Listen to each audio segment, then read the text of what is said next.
Hello YouTube, Math here, and welcome back to Hackmud. Today we're going to be taking a look at a couple of different things in game. One is, I probably want to go through just the process of how to find tier 2 NPCs to hack. Whether or not we're able to hack any depends on kind of whether or not there are any available to hack right now, or if they've already been sort of farmed out for the day. But on that note, which I feel like is something that maybe is upsetting a few members of the player base, we're also going to go over just another thing to be doing in the game. If maybe you're new and a little bit starved for cash, this is going to start with us going scripts dot, not high sec, but full sec. And wow, there are a lot more scripts now than when I started. Okay, so that is pretty insane, first of all, that these are the listing of full sec scripts now.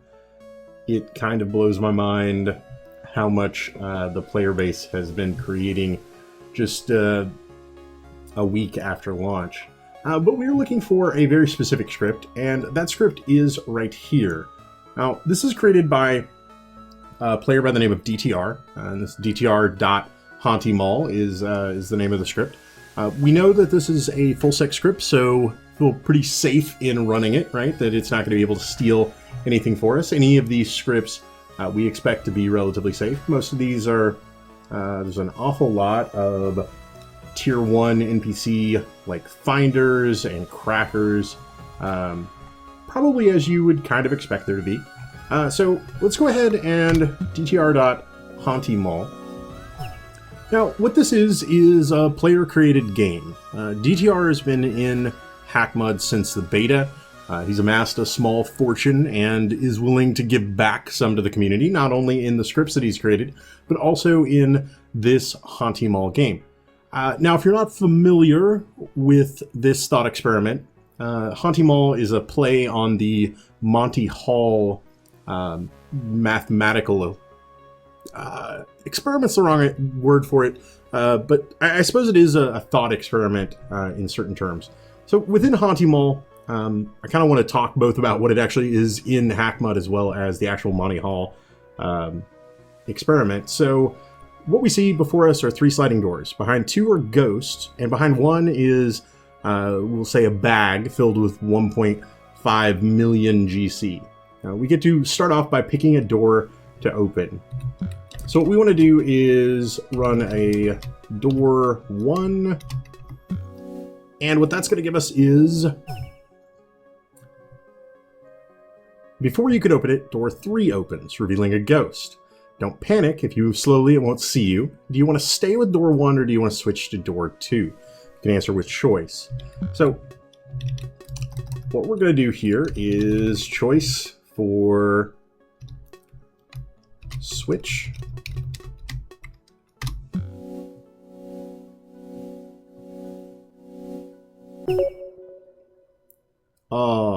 That's awful. Okay.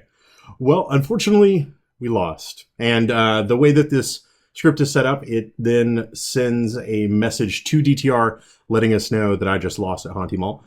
He's keeping track of and or automating a system whereby it records who won in any specific day. You're free to replay. Sorry you lose, you can try again tomorrow. You're free to replay once after every 24-hour period. So we could play again tomorrow. Now, there's a little bit of a bitter end and doesn't help me make my point a ton, but what is true, presumably, of Haunty Mall, and is certainly true of the original Monty Hall thought experiment, is that choosing to switch at that second step should give you a 2/3 chance of winning. Now, DTR assures me, although I can't see behind the scenes to take a look at the math, but he assures me that the same is true of the Haunty Mall game.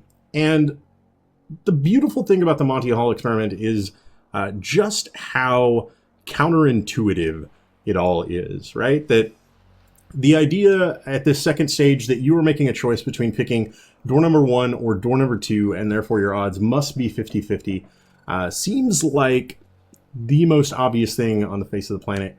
But what you're actually being asked for in that second step is, do you want door number 1 Or do you want door number 2 or door number 3? Either of them. Now, we've already revealed what door number 3 is, but you're being given the opportunity to choose both of them. It makes a lot more sense as you scale it up. For example, if you're presented with 1,000,000 doors, you choose one, and this host characters, Monty Hall in this case, was to open the remaining doors. So there's 1,000,000 doors out there. You choose one, and then 999,998 of them spring open, and they are not your prize. Do you then wish to choose to switch or to stay? And what you're really being asked there is, do you think that you chose the correct answer with your original 1 in a million choice, or is it more plausible that the other 999,999 doors contained the prize? And that becomes a little bit more intuitive that obviously switching is the right choice.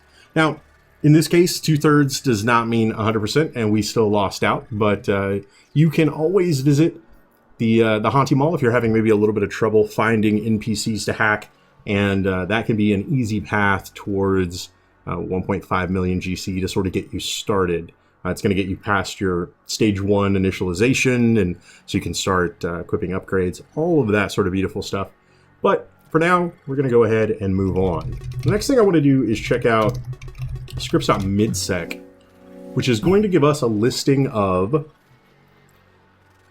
the public-facing corporations that have tier 2s. So it can still be a little bit difficult sometimes, even for me, to tell the difference between player-created and NPC-created scripts, and I think that is intentional. But we're going to look for... Is it scripts.midsec? Have I been mistaken? I think I may have. I think maybe I'm looking for scripts.highsec instead of fullsec.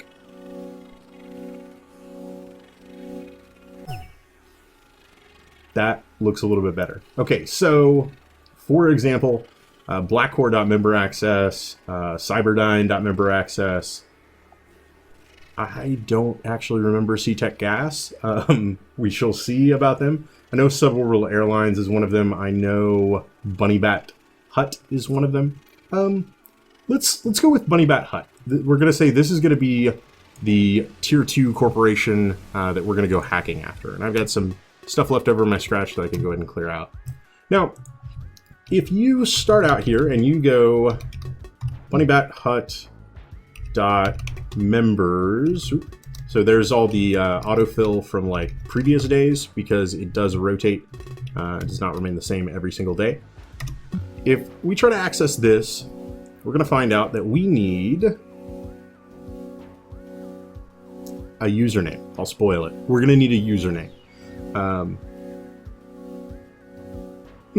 I'm actually a little bit surprised at the amount of lag that we're getting right now.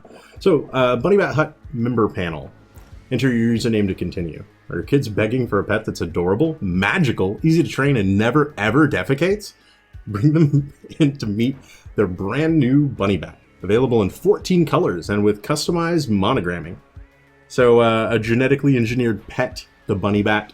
Half bunny, half bat, I assume. So we need a username to continue, and we don't have a username, right? If I try maybe something like this, the normal exploratory options that you get when you're just sort of poking at a script for the first time, these should be the same sort of skills that you might have picked up in the tutorial. So nothing really there. So instead, what we're going to do is shift gears for just a moment. Instead of trying to get past Bunnybat Hut members all by itself, we're going to switch over to the list of full-sec scripts. And as this list has gotten longer and longer, I'm actually going to introduce you guys to something else entirely, which is a script written by Ada. Scroll down. That is ada.fullsec npc true. And what this is going to give us is just the full-sec scripts that are NPC created, which is a little bit easier to parse, right? Bunnybat hut.extern is going to be, this is like the tier 1 public facing script, right? So we know that latest and our mission are the options here, and that our commands are chosen with entry. Now the directory is normally what we'd be looking for if we were looking to get tier 1 scripts, but we don't actually need that right now. Instead, we're going to take a look at latest in order to see the corporate bulletin board, and we're going to get this screen, which we should be familiar with after even looking for tier 1 scripts. Normally we're looking for, in the tier 1 department, let me find a project name, like right here, project delete me first, that's going to be a project name. But what we're looking for at the moment is a username, right? So for example, Chad_Bose of project blah, blah, blah has come clean about the cancellation of his project. Now, if we were looking for tier 1 names, this would be a project name that we could put in along with the directory password in order to get a list of members like belonging to that project. But instead, we're going to go back to that tier 2 script, and we're going to use username ChadBose and see what it has to tell us.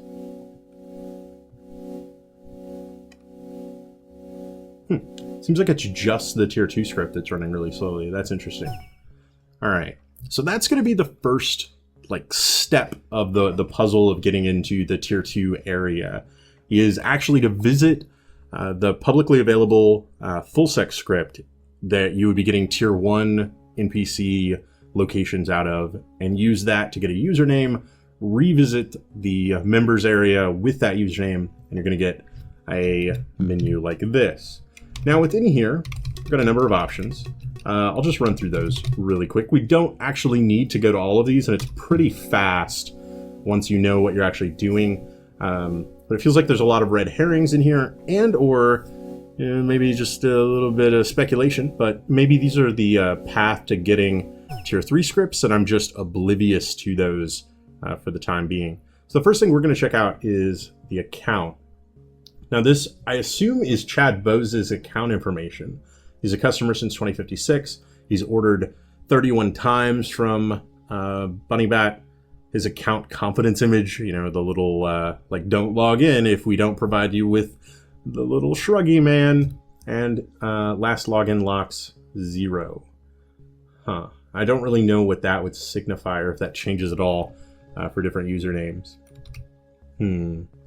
Wonder if that's it. I wonder if things like Chad Bose, I wonder if he is the tier 3 script as well.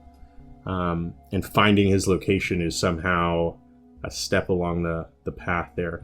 Again, all largely conjecture, but who knows? I don't know anything more about the tier 3 or tier 4 scripts yet. Like, if they're even available, I assume so. They go by in the little ticker every day, but there's like 70,000 tier 1 and like 100 tier 3. So it scales down pretty quickly.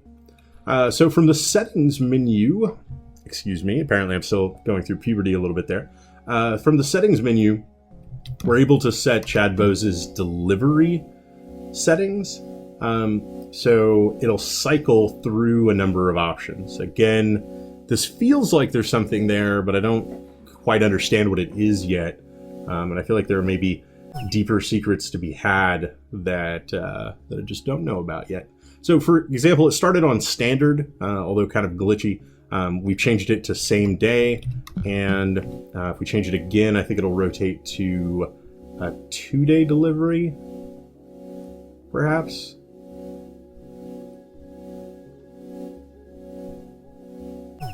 Yeah. So standard, same day, and 2-day delivery. As far as I know, this has no effect, or at least no effect on getting tier 2 scripts to hack into. So we don't need settings. Let's instead go over to orders.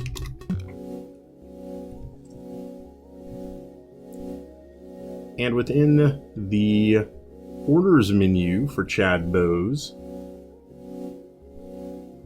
we're going to find some order IDs that are a little bit corrupted, right? That at some point he ordered Little Flipperson in red and Cujo in blue. Oh, wow. Actually, never mind. I didn't scroll down. So he's ordered a ton of stuff, and we've actually got his entire order history here. Now, what you're going to notice is that all of these order IDs are corrupted. Now, normally, when you get corrupted data, you could rerun it, and you'll get different pieces of corrupted data, and you can sort of put it together. Unfortunately, that's not the case here, and these order IDs aren't going to be available to us through this menu. Tell you what. Get back to here so I can see what my options are. And instead of orders this time, and I think this was just supposed to be a red herring. Unlike the settings menu, I don't feel like anything is more to it than that. I could be wrong. Like maybe we have to combine the decrypted order ID once we get it with the information of what it was, and that somehow gets us a step closer. Maybe these are username and password combinations to be used at some menu that I'm just not aware of yet. There's a number of options there. Take a look at our frequently asked questions, and this is going to be where I feel like a lot of the storyline elements come from. I know we looked at the Weyland-Yutani fact earlier, where lots of interesting things about where they were sourcing their sushi from. Can I get a refund? Select orders, can receive a refund with mitigating circumstances. So this is supposed to be kind of hinting you towards what you're doing here. A bunny bat has started spouting technical terms that sound like military jargon. What does this mean? Your bunny bat TM is past its expiration date. Please bring it to your neighborhood lol extermination euthanasia station for comfortable retirement. Our little bun has a snouty nose. What should we do? Remain calm. Immediately evacuate your family from your home and lock your bunny bat inside. As soon as you're 100 meters away, call your nearest lol extermination specialist. Okay. I get a purple bunny bat, but I want a different color. Place your bunny bat in a transfer bin and create a new order to get a replacement. Satisfaction, there we go. Guaranteed, or your third one's free. For whatever reason, it took me too long to realize what the missing letter there was. How do I return my item? This is important parts. Contact customer service to see if your order is eligible for a return. How long until my bunny bat stops screeching at random 10-minute intervals? Your bunny bat might be malfunctioning. Please take it to your nearest repair bin for servicing. How do I see my past orders? Use orders. How can I see a quick response code that was used to place my order? Or can I see, rather? Yes, to see a list of codes, use order QRs. And can I change my settings? Use settings to set your settings. So, we need to contact customer service in order to ask for a refund. And by doing so, we're going to get some information that's going to lead us to those tier 2 NPCs. But if we just reach out to customer service, we're going to get back a response telling us that we don't have quite enough information. To allow me to better assist you, please provide your order ID. Yeah, it's every automated system from hell that you've ever called in real life as well. We don't have an order ID yet, so instead we're going to move on to the order QRs as the only other command that you'll notice is not listed here on the main menu, but that we got out of the frequently asked questions. And it's always the same for every company that you encounter. It's always order underscore QRs, QRS. And what's this? Actual QR codes. So here are QR codes instead of order numbers. Now, in order to decipher these, you've got a couple of options. Some players have been nice enough to create some scripts that attempt to decode QRs. I personally prefer to use an app on my phone. I've got the QR bot for Android, which I'm going to quickly point at my screen, and bam, Bob's your uncle. All right, and what did that give me? That gave me a ID of XVUJCP. The full information here is that ID number, user not used, packing notes, the pack's got your back, 76T T5RF0. So there has to be information inside these orders that I'm just not decrypting yet. And as far as I know, the community doesn't really have much of a lead on the tier 3s, or at least the people that do aren't talking, which if I was in their shoes, I would certainly not be sharing that information all over the place. And if I point my QR reader at a second QR code, I can quickly grab that. Again, another order ID, 7N2IYQ. User not used. Packing notes. The pack's got your back. NYW6YNY9J.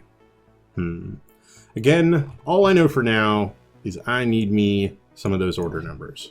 So if I go back to customer service, this time with an order at XVU JCP, customer service is then going to be able to look up my order information, and they're going to be able to provide me with the refund that I'm effectively asking for here. Oh, never mind. It's not order. It's order underscore ID. We all make mistakes, even yours truly. So with the order ID, we're going to get basically just a prompt here saying that a refund has been credited back to, X. We cannot accept returns or refunds for this item. This order was placed in on... okay, I see. So they couldn't do a return or a refund. The order was placed on... I'm guessing that's a date. nan.nan, but it's like corrupted info for the date from a combination of the following locations. And in this case, the combination is just a single NPC lock. So if you do something like... Oh, yeah, and it autofilled for us. Awesome. And if we take a look here, this is the part where I said, I don't know if we're going to encounter... Nope, that is actually still valid. I'm going to hardline really quick, and we're going to take a look at this lock. I can't promise the world. I don't know if I'm going to crack this right now. I feel like hacking tier 2 locks is the last thing that I want to do on camera due to the complexity of it. There's a lot of me needing to jump out to other programs, all that kind of stuff, even if those other programs are like Notepad. All right, so I was denied access by an account in t-lock. Now, the account in t-lock basically needs accounting information from us, the player. So it needs to know the total spent on transactions without memos between 2016-09-29 at 2:41 and 16-9-29 at 10:26. So we're going to get this information out of our accounts, not accounts.balance, accounts.transactions. And we're going to have to go looking back at 29, 2 a.m., so 2:41 and 10:26. Unfortunately, see more items at count all. We're definitely not going to do this within the allotted hardline time. I can tell you that right now. Okay, 2:41 and 10:46, right? But on 9:29, oh my god, so much. Page up, page up, page up, page up, page up. There we go. Okay. 2:41, 10:26, 9:29, 2:41. There we go. So I spent $1 million. Page up once. I spent $2 million. So we're up to $3 million. We're up to $13 million. 13,250,000, 13,260,000, 13,310,000,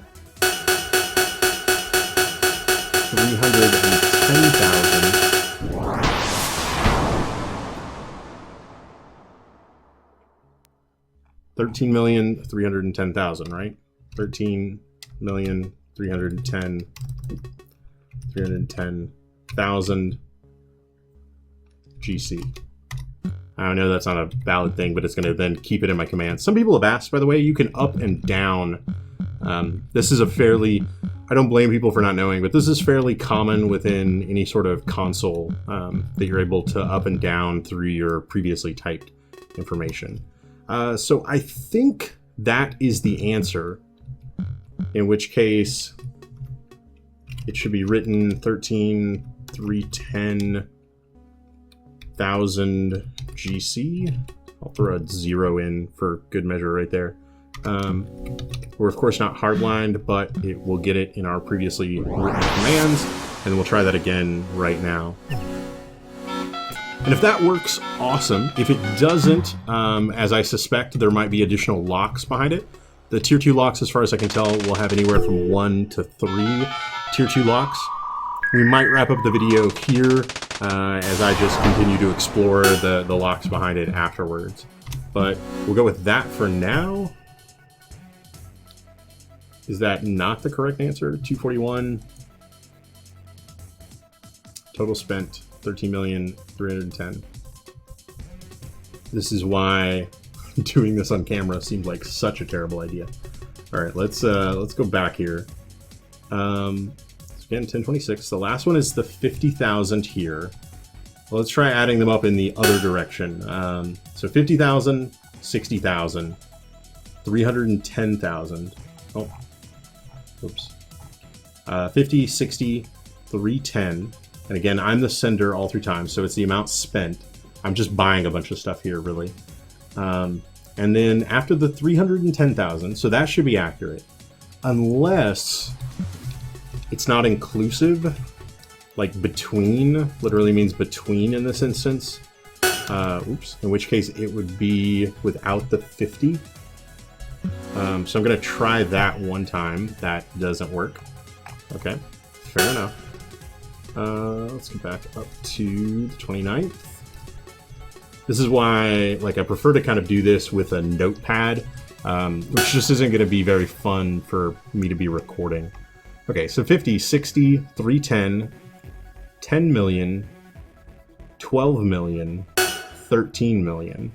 Again, what if it's not inclusive of the two kind of in-cap transactions? That one needing 1 million. So let's take it down to 12. Nope. So what if it got the first one? Oh, if I had...